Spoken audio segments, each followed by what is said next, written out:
Muito bem, estamos aí de volta, aula 7. E como eu já dei a dica na aula passada, a gente vai falar sobre máximos e mínimos. Tá?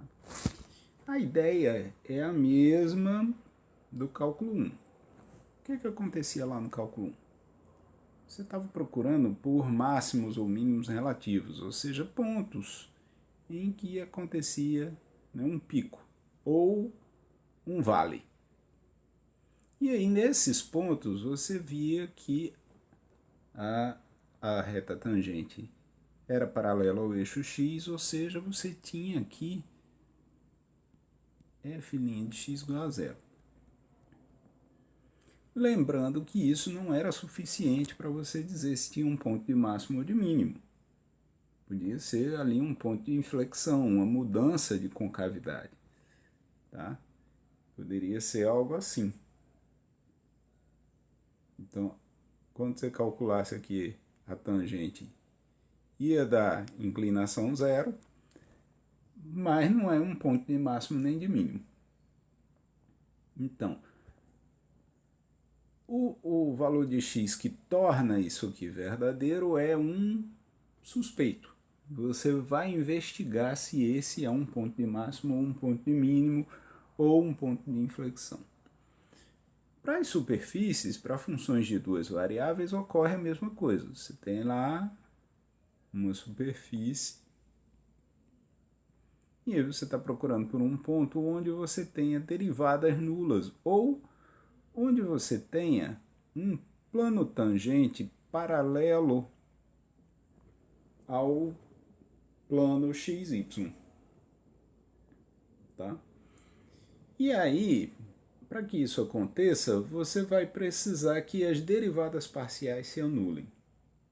Então, o seu primeiro objetivo é encontrar pontos em que as derivadas parciais se anulem. Certo? Isso vale não só para quando você tenha representação gráfica, isso vale para funções de qualquer quantidade de variáveis. No caso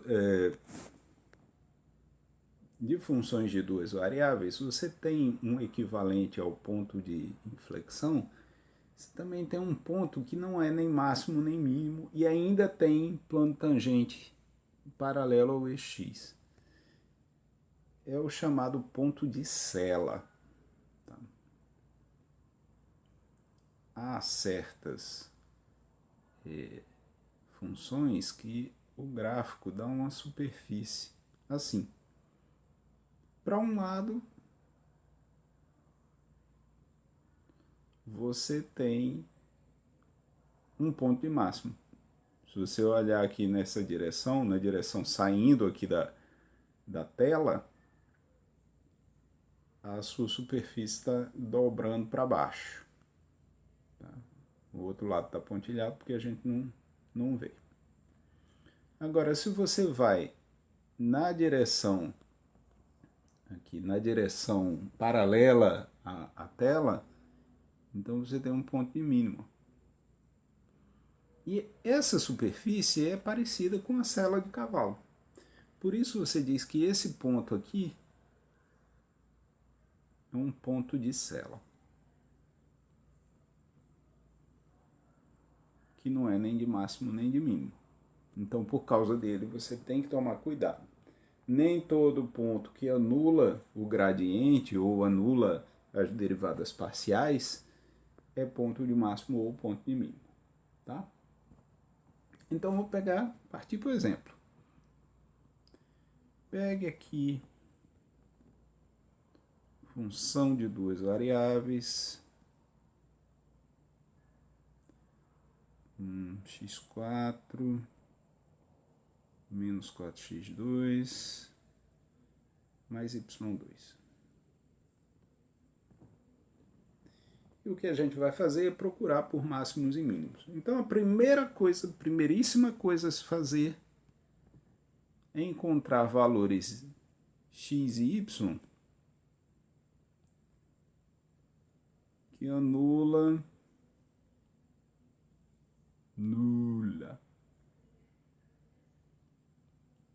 as derivadas parciais.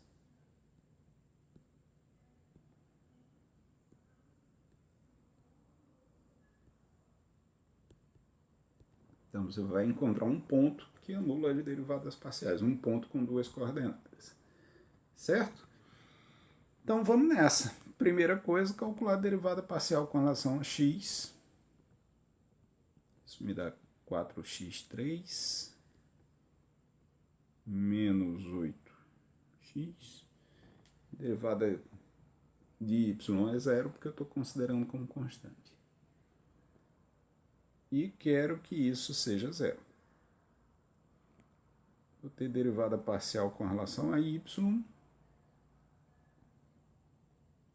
Derivada de x4 vai ser zero, de menos 4x2 vai ser zero, vai ficar só 2y. E quero que isso seja zero. Daqui de cara, eu já tenho y igual a zero. Preciso ter y igual a zero. Da equação de cima, eu posso colocar x em evidência, então vou ficar com 4x2 menos 8 igual a zero. Isso acontece quando x igual a zero ou quando 4x2 menos 8 for igual a zero. Então, eu tenho 4x2 igual a 8, x2 igual a 2, e daqui eu tenho dois valores possíveis, x igual a mais ou menos raiz de 2. Certo? Então, quantos pontos eu tenho? Eu tenho 3 pontos. 3 pontos críticos aí. Eu tenho o ponto raiz de 2, 0. Menos raiz de 2, 0. E tenho o ponto 0, 0. Né? Porque eu tenho x podendo ser 0, podendo ser mais ou menos raiz de 2, e o y sempre 0. Então, juntando essas três coisas, nesses 3 pontos as derivadas parciais se anulam. Como é que eu faço para saber quem é ponto de máximo e quem é ponto de mínimo? Como é que eu classifico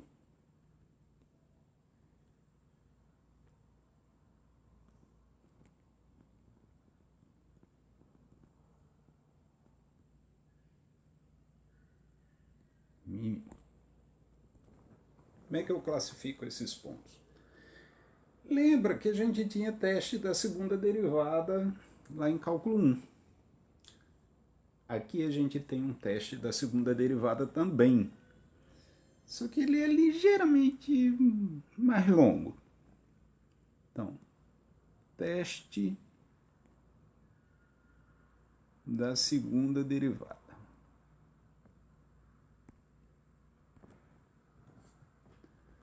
Muito bem. Então, a primeira coisa que você tem que fazer é calcular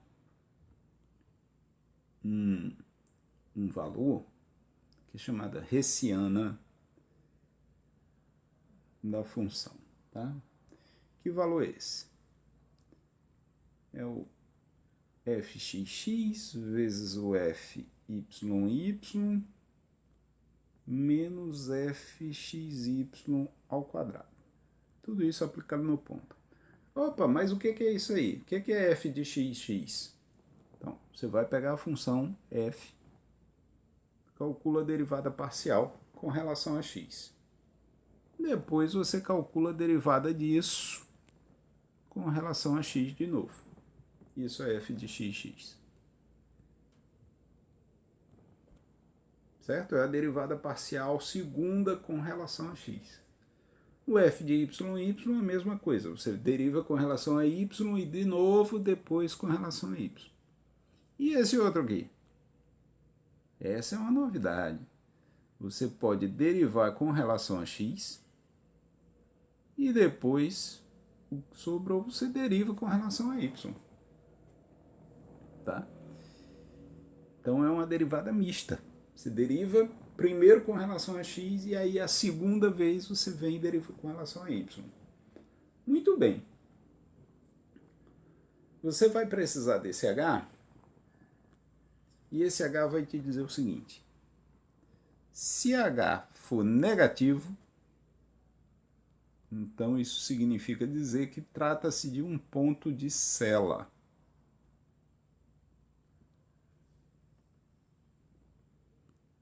Se h for positivo, aí você tem duas possibilidades.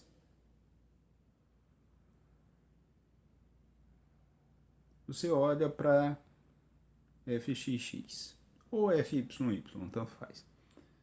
Se f de xx for positivo, então o ponto é de mínimo.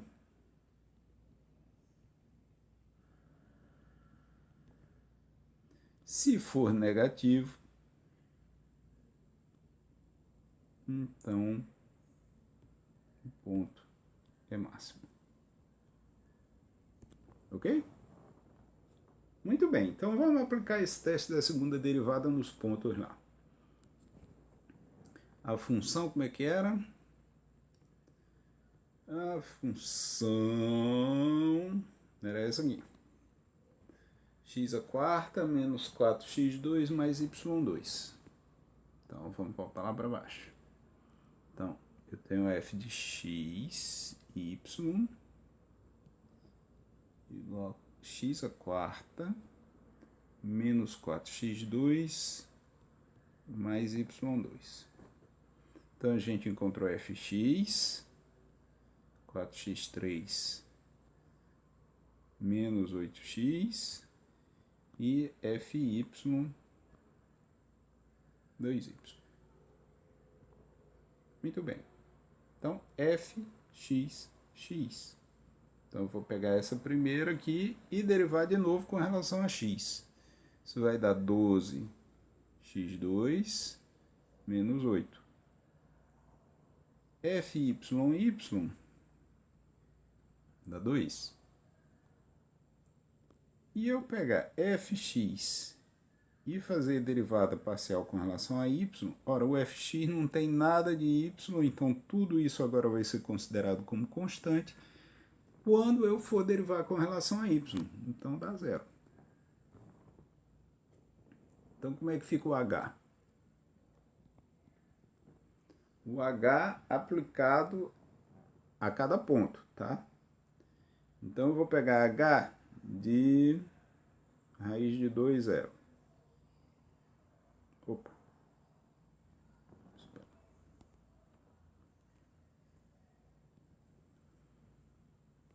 Então, pega f de xx e aplica nesse ponto.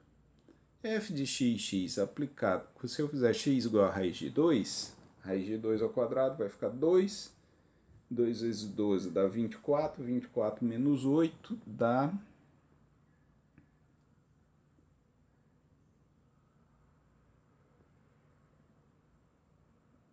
16. Multiplico por f de y, que é 2, sempre, menos f de xy ao quadrado.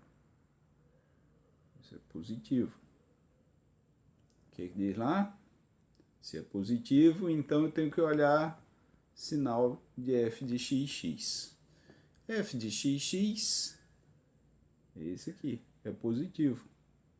Então, h positivo, f de xx positivo, significa dizer que raiz de 2, 0, é de mínimo. Ok? Muito bem. Se você fizer a mesma coisa para menos raiz de 2, 0, vai dar no mesmo. Tá? Porque vai ficar menos raiz de 2 ao quadrado, é a mesma coisa que raiz de 2, então você vai ter isso maior do que 0, né? O f de xx também. Então esse é outro ponto de mínimo.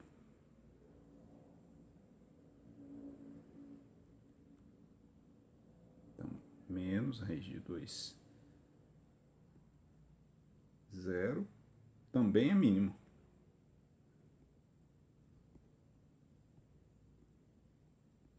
D mínimo, né? Ok? Muito bem. E H de 0,0, que é o último que estava faltando, isso vai ser o fxx aplicado em 0,0. Ora, quando eu fizer x igual a 0 aqui, isso vai dar menos 8. Menos 8 é negativo. Então, 0,0 é ponto de cela.